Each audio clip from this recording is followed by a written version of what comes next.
আসসালামু আলাইকুম রহমতুল্লাহ। সম্মানিত দর্শক এবং শ্রোতা, আপনাদের সকলকে পবিত্র ঈদ উল ফিতরের শুভেচ্ছা জানাচ্ছি। পবিত্র ঈদের দিনের প্রধান কিছু করণীয় আছে যেগুলো আমাদের জানা উচিত।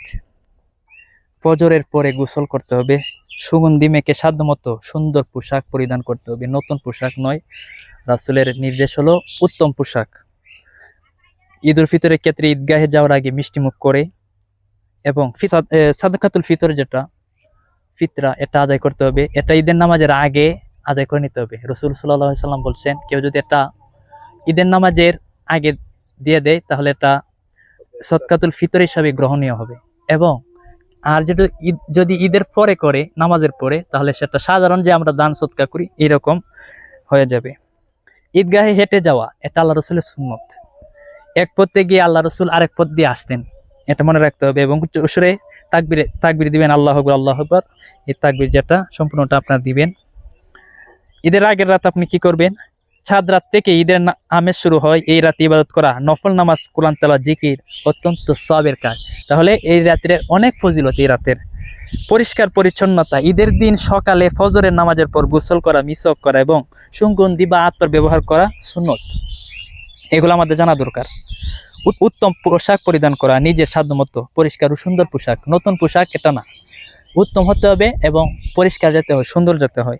সাদকাতুল ফিতর আদায় করা ঈদের নামাজের আগেই আদায় করে নেওয়া, যাতে গরিবরাও ঈদের আনন্দ উপভোগ করতে পারে। অনেকে দেখা যায় ঈদের নামাজের পরে বা 2 দিন পরে 3 দিন পরে আদায় করে থাকেন সাদকাতুল ফিতর, কিন্তু না, এটা হলো আল্লাহ রসুলের সুন্নত হলো ঈদের নামাজের আগে এটা আদায় করে দিতে হবে, যাতে গরিব মিসকিনরা এটার মাধ্যমে ভালো জামা কিনতে পারে, ভালো পোশাক পরতে পারে, ভালো খাইতে পারে। অনেকে বড় বড় মাদ্রাসায় দিয়ে দেয়, ঠিক আছে, সেখানে এতিম মানুষ আছে, এতিম বাচ্চারা আছে, গরিব মানুষরা আছে, কিন্তু উত্তম হলো এটা গরিবের হক, এটা গরিবদেরকে দেওয়া উত্তম, যাতে মানুষে আপনার আশেপাশের যে বাড়ির আশেপাশে যে মানুষগুলো আছে তারা যেন উত্তমভাবে ঈদটা আদায় করতে পারে।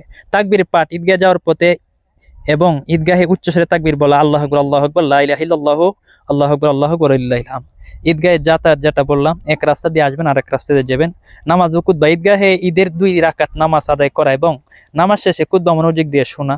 শুভেচ্ছা বিনিময়, ঈদের নামাজ শেষে পরস্পরকে তাকাব্বাল্লাহু মিন্না ওয়া মিনকুম, আল্লাহ আমাদের ও আপনাদের পক্ষ থেকে কবুল করুন বলে শুভেচ্ছা বিনিময় করা। একজন মানুষকে আপনি দেখলেন, কুলাকুলি করলেন, দেখলাম ঈদুল ফিতরের আগে মিষ্টি খাবার খেয়ে যাওয়া, হ্যাঁ, মিষ্টি খাবার খাওয়া যাচ্ছে না। দেখলাম গতকালকে না আজকে ভিডিওর মধ্যে দেখলাম আব্দুর রাজ্জাক বিন ইউসুফ বলল যে কুলাকুলি করা বলে বেদাত।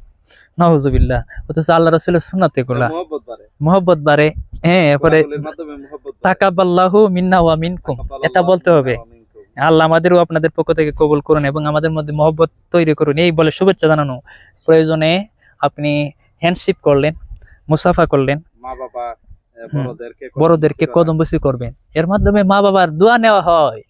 মা বাবার কবর জিয়ারত করবেন অনেকে, বড় ভাই ওরাদেরকে কদমবুসি করা, এটা অনেক। এবং এই ঈদের দিনে আত্মীয়স্বজন যারা আছে, গরিব হোক বড় হোক, সবারই খোঁজখবর নিবেন, এদের আনন্দটা ভাগে করে নিবে। ঈদ কি একা আদায় করলে আনন্দ হয় না, সবাইকে নিয়ে ঈদের জামাত যদি কেউ একা পরে ভালো লাগবে না, সবাই একসাথে পড়লে এটার মধ্যে শান্তি আর শান্তি। এই জন্যই আল্লাহ 2টা ঈদ দিছেন, 2টা ঈদ দিছেন। আল্লাহ রসুলে 2টা ঈদের কথা বলছেন হাদিসের মধ্যে। তাহলে আমরা বুঝতে পারলাম যে মুসাফা করা, এরপরে বড়দেরকে আমরা তাজিম করার জন্য, তাদেরকে সম্মান করার জন্য সালাম করব, কদমবুসি করব, এটা আমরা শিখছি কোরআন এবং হাদিস থেকে।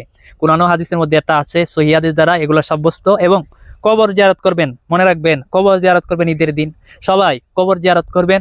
আল্লাহ রসুলেও প্রথমে কবর জিয়ারত করা নিষেধ করছিল, পরবর্তীতে আল্লাহ রসুল নিজে করছেন এবং করার জন্য নির্দেশ দিয়েছেন। কেন? আল্লাহ রসুল বললেন যে এর দ্বারা মৃত্যুর কথা স্মরণ হয়ে যায়। সুতরাং আপনারা এটা মিস করবেন না ভাইরা। আর আপনার আত্মীয় স্বজন যারা কবরে চলে গেছে, মা বাবা, তারা আশা করে যে অন্তত সারা বছর না আসুক, অন্তত ঈদের দিন হলো আমার ছেলেটার জন্য আমার কবরের পাশে এসে আমার জন্য দোয়া করে। এজন্য আপনারা দোয়া করার চেষ্টা করবেন। ঈদের দিনে রোজা রাখা হারাম বা নিষেধ। যাই হোক, আল্লাহ তাআলা আমাদের সকলকে কবুল করুন।